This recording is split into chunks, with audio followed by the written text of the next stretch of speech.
This is why I said we could talk about this beforehand. No, fuck it. Oh my God, stop.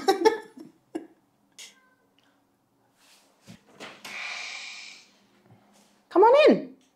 There you go. Hey everybody, thank you so much for clicking on this video. We obviously have a very special guest today, Kevin.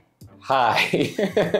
So if this is your first time here, this is my husband, Kevin, and I'm gonna be training him today. So Kevin, why don't you introduce yourself? My name's Kevin Hurley. I'm a stand-up comedian. Justina is my wife of 5 years, partner of 14 years. Do you wanna introduce Zoe? This is Zoe. Are you good? You hanging out? All right, so we're gonna be going through a full body training session today. So before we do that, Kevin, why don't you tell everybody a little bit about your goals? My goals, like my fitness goals or my...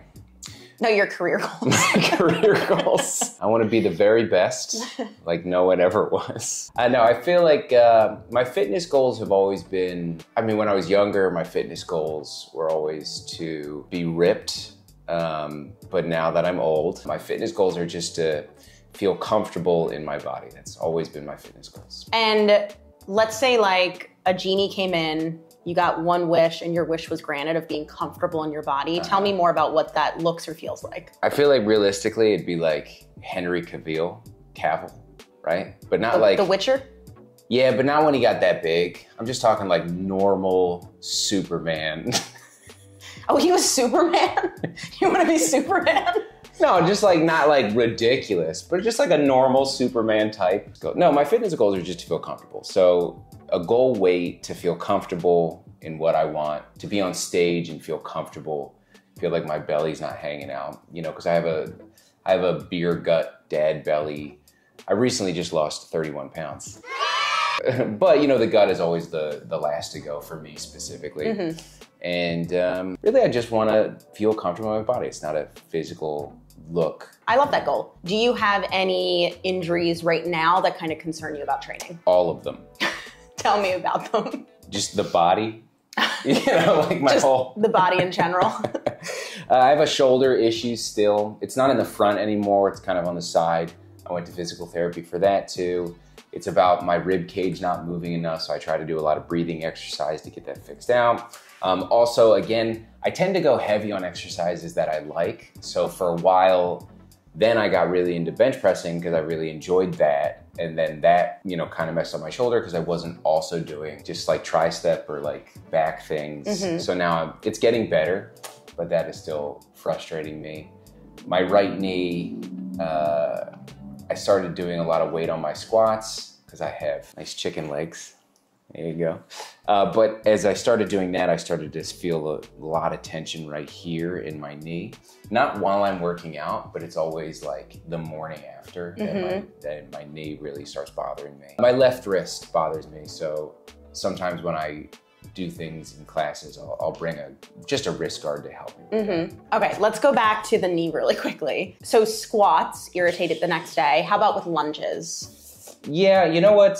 I don't tend to do a lot of lunges, and I've never noticed it after like a lunge thing. I've noticed it after squats. So a lot of times with knee issues, it's not necessarily the knee that's the issues. It either comes from the ankle or the hip. Mm-hmm. Knowing you already, but we'll save it for later, I don't think it's a knee issue. I think it's a hip issue, but we'll look at that in our assessment. Yeah, I'm not very flexible. That's okay. Jesus Christ, Zoe. Zoe's back. Goals you can't jump up here. Oh, wow. So last question before we go to the gym. The last one? Yeah.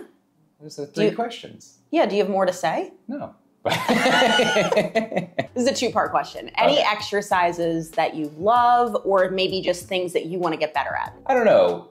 Again, I fall in love with certain exercises and then I fall out of love with certain exercises. Mm-hmm. I always like to do bench pressing because like it just makes me feel strong. It makes me feel like brr, you know, all that kind of stuff. On the flip side, is there any exercise where you're like, please don't ever make me do this? No. Okay. I only ask because there's always another option, right? You can do whatever. If you were like, I hate walking lunges, there's always another. Lunges. Lateral lunges, great. Yeah. Oh, you know, sometimes when I lunge, when I like back lunge, I don't have a lot of flexibility in my big toe. Sometimes that really hurts. So I like front lunging, but not so much back lunging. Okay. Especially just my toes just not very flexible. But again, those are probably just things I should work on. Well, luckily you're married to someone who can give you exercises to help on that. Who? Zoe. All right. Any questions for me? No. Let's go to the gym. All right, so we are jumping into a mobility assessment before we actually start the workout. So I want to see based off of... Spoiler alert, it's going to be bad.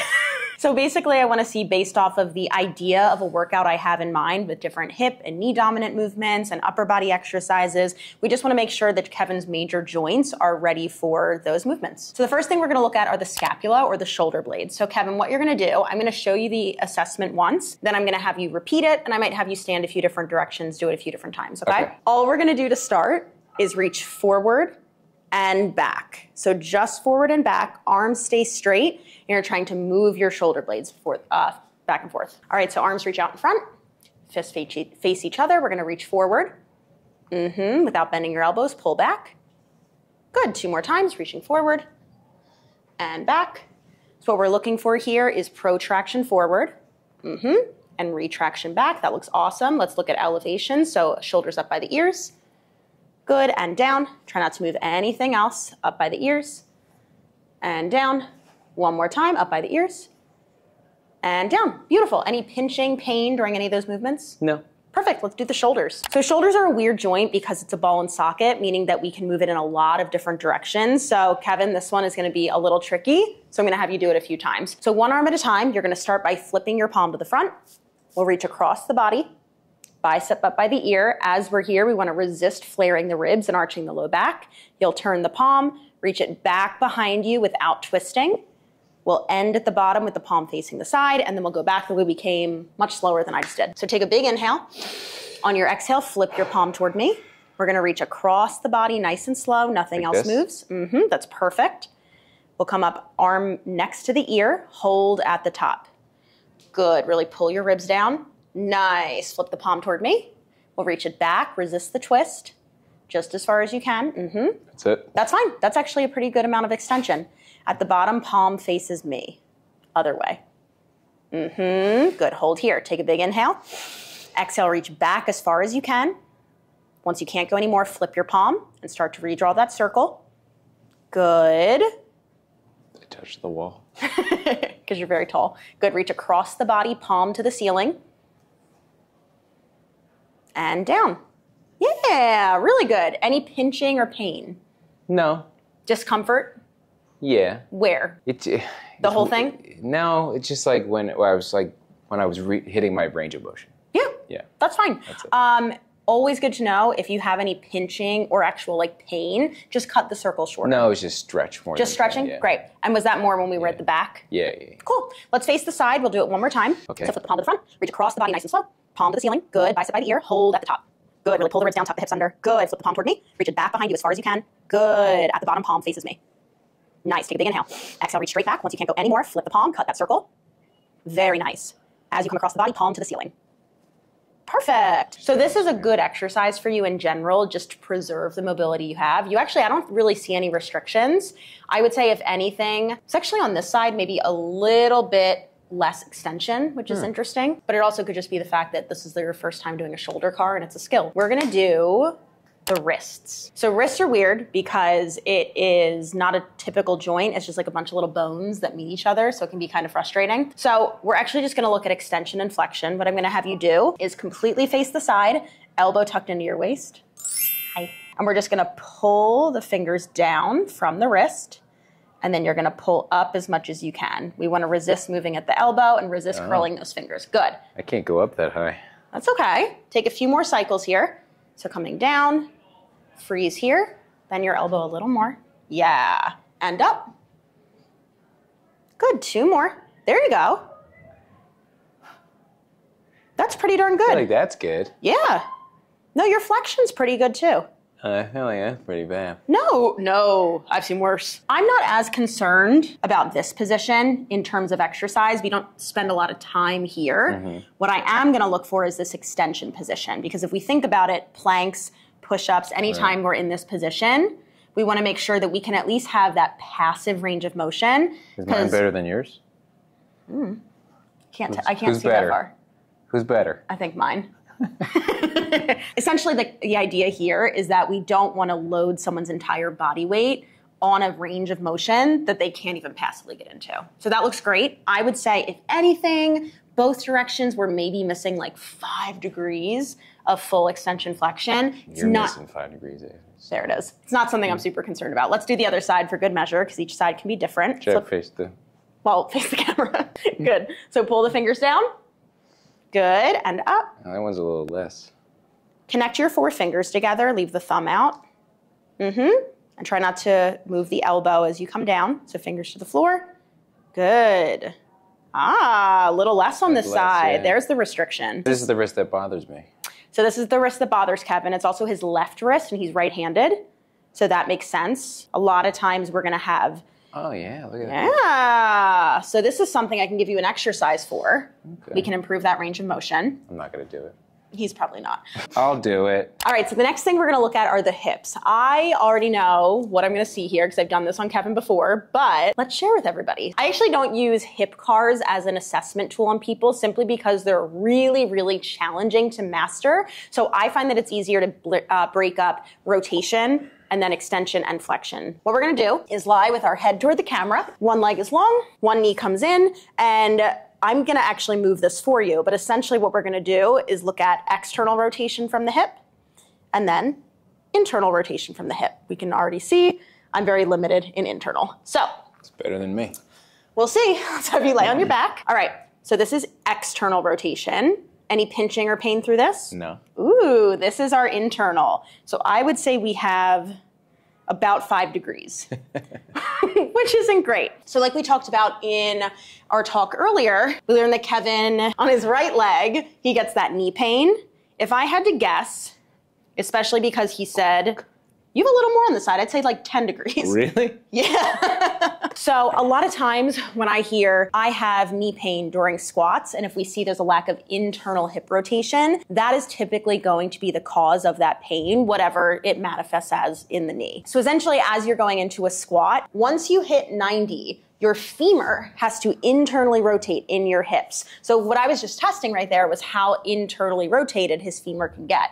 Not very much. So that explains why his knees probably hurt, because you're probably tugging on your knees in ways that they're not supposed to move. So for hip extension, we're basically just gonna do a donkey kick, but we're gonna do it from the forearms because it helps you take the low back out of the equation. So toes tucked under, hips slightly tucked. We're gonna do the right leg first. We're gonna hinge from the hips, kicking up to the ceiling as hard as, or as high as you can, before your low back would get involved. So I only want you to move in the range of motion that you have access to, like you're trying to stomp your foot on the ceiling. So on the forearms, toes tucked under, and try to parallel your arms if you can. Good, tuck the hips under a little. Other way, beautiful, tuck the toes under. Do me a favor, walk your knees under your hips, so a little more forward. Yeah, you'll have more support. Good, toes tucked under. Hips tucked under a little. There you go. We're gonna do 3 more, so kicking up to the ceiling. Good. And down. 2 more. Give me a nice exhale as you kick. Nice. 1 more here. Good, and down. As you're going through, I want you to resist letting it get into your low back. Could you feel when you started to get your low back involved? Not really, maybe on that last one. Exhale, you're gonna kick up to the ceiling. Good, freeze, come down lower. Tuck the hips under. We're gonna do 2 more. Stop here. That's about your hip extension. Keep going. Low back. You feel the difference? It's okay if you don't. No. Yeah, that's fine. This is really hard for people. Give me 1 more. Really hard for people to isolate hip extension from low back extension, which is gonna be really important. There, good, good, good. See how you went a little higher at the very end? That's too far. Good, come on up for me. Really difficult for people to isolate hip and back extension. From our conversations, you have a really hard time feeling your glutes and exercises, right? Yeah. If I had to guess, when we get you into deadlifts, we're gonna see a lot of that hinge point coming from the low back rather than the hips. We're gonna try and fix that today. Let's look at your hip flexion really quickly. All I want you to do is pull one knee into your chest without moving anything else. Pick a leg. This? As far as you can. Pull, pull, pull. Is that it? Yeah. Sorry. That was so judgmental. And bring it back out. Good, give me 2 more. You want to use your hip flexor and pull as hard as you can. As far as it goes. And out. Let's do the other side. Better on this side. A little further, yeah. Yeah, 1 more. Good. Both sides, a little limited in everything, but especially on this right side, limited flexion and internal rotation. So if we think about what a squat requires, we talked about it, internal rotation and hip flexion. So if you don't have that, your body's gonna pull from other places, typically with flexion, the low back, typically with internal rotation, the knee. Let's look at one more thing for the ankles. Sit on one heel, your other foot comes in nice and close, and all you're gonna do is push your knee forward over the toe, keeping this heel down. And I just wanna see how much dorsiflexion we have. Dorsiflexion is a flexed foot position. Good, so we're sitting on the heel, slide that foot a little closer to you. And all you're gonna do with your butt on your heel is lean into this thigh, try and push your knee forward over the toe. That's not bad. That's as far as it goes. That's fine, that's not terrible. When you were sitting back on that opposite foot, like this position, any pinching or pain there? No. Good. You ready to work out? Yes. So when you bench press at home, what weight would you use for 3 sets of 10? That would feel like a 7 out of 10 intensity. So I don't have a bar, so we have the dumbbells, so I'd probably do like 65s on each. Okay. With a barbell, you can typically lift more, which I'm sure you already know, but I don't want to kill your shoulders, especially with the injury. Let's warm up with 25s on the sides and see how that feels. Great. So for everyone watching, good rule of thumb, it's not as important if you have a spotter, but if you are chest pressing by yourself, you typically do not want to put clips on the sides because God forbid you start to fail out of the lift. You can ideally just tilt the plates right off. Otherwise, you might get crushed. Let's go for 6 as our warm-up, just to make sure it feels good. Good. Perfect, come back, and we'll bring it down. Very nice. Give me a scale of 1 to 10 for that. 6. So typically with upper body, you go up in 5-pound increments because smaller muscles. If we were doing legs, I would add 10 pounds at a time. So let's check in along the way. We'll check in at 6, check in at 8. The max I would have you do is 10. Okay. Okay? Good. Next one's 6. Feel good to keep going? Yeah, I can do 2 more. Great. Last one is 8. Beautiful. Glide it back. Perfect. And recover. What are you feeling muscle-wise? Like in here. Any chest at all? Not as much. Not as much. As the dumbbells usually. I feel like my hands are a little wider than I usually do because I usually do like a neutral grip. Okay. So it'd be like more like here. This is making me go out a little more. A little bit of muscle I don't use that often. Yeah. You're already beating me. I can't bench this much. Oh, wow. If I'm beating you. How do we feel to keep going? Good. Perfect. So we're going to do the same thing. We're going to check in at 6 reps and go from there. All right? This is round 3 of 4. 1 more is 6. Stop here. Keep going. I'm good. Good. 2 more. Last one. Good. Glide it back. Relax. 90 seconds. You're doing a great job of not bouncing the bar off your chest, so you have lots of control. Is this the last one? Last one. Let's do 45s. You want to try it? Yeah. All right. So what I want you to really think about this time is keeping a little bit of that separation from the bench. It's going to be safer for your shoulders. Hit the fibers of your chest a little more specifically. Because this is so heavy, I want you to brace everything. So feet planted into the floor, squeezing your glutes, use your breath, okay? Okay. Let's do it. Good. Good. You got 1 more? Hell yeah. 1 more. Good work.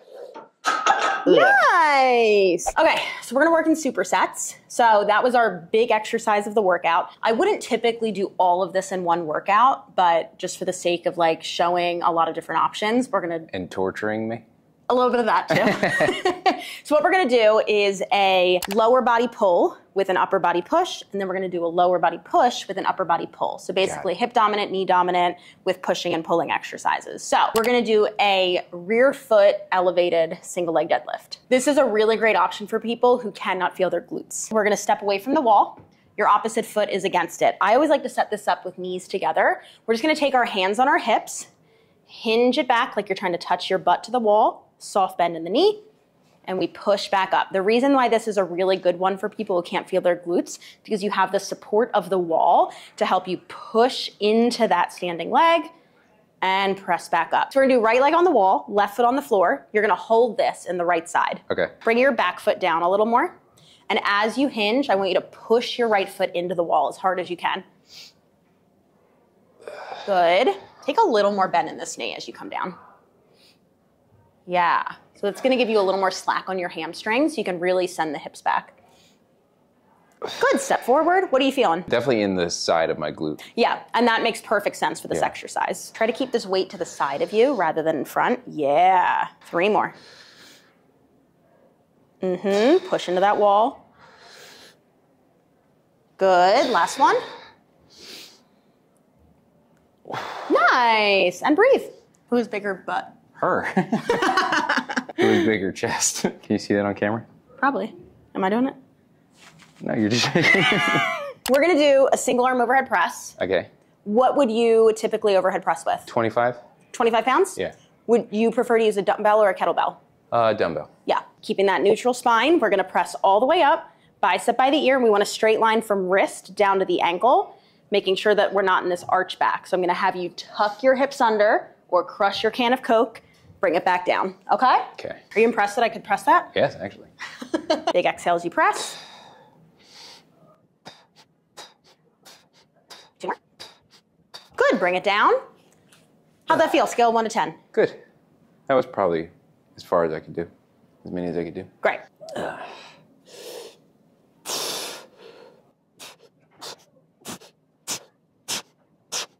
Good, take a minute. Much better job keeping that neutral spine. How are we feeling? Good.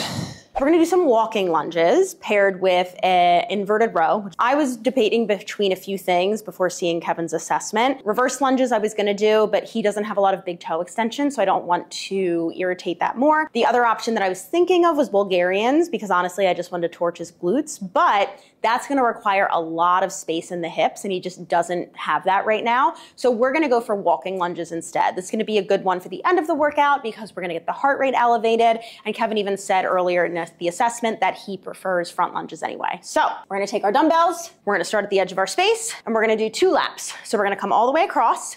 You can either take a stutter step in between, or you can connect it through.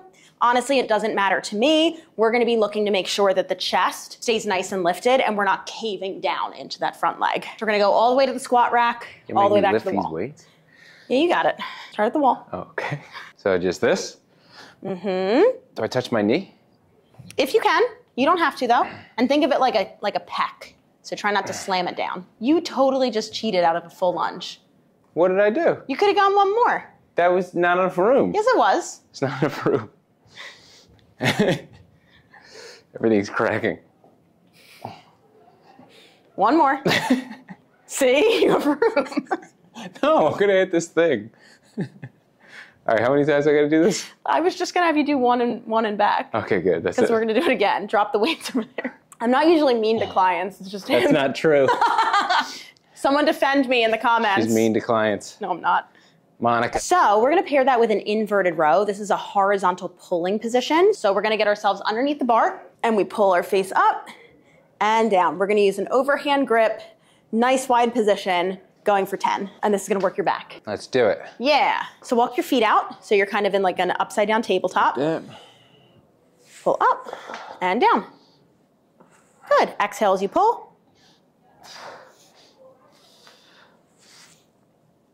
Halfway. Last one. Good. Scale 1 to 10. How'd that feel? Good. My God. Give me a number. 100. How do you feel? I feel good. I feel good. It was a lot of variety. of different things. I tend to usually just stick with the things I like to do, but those were all fun exercises that got me to work on things that I don't usually work on. Especially that last one, because there's just a lot of back, which felt really good. You did great. Yeah. Like and subscribe.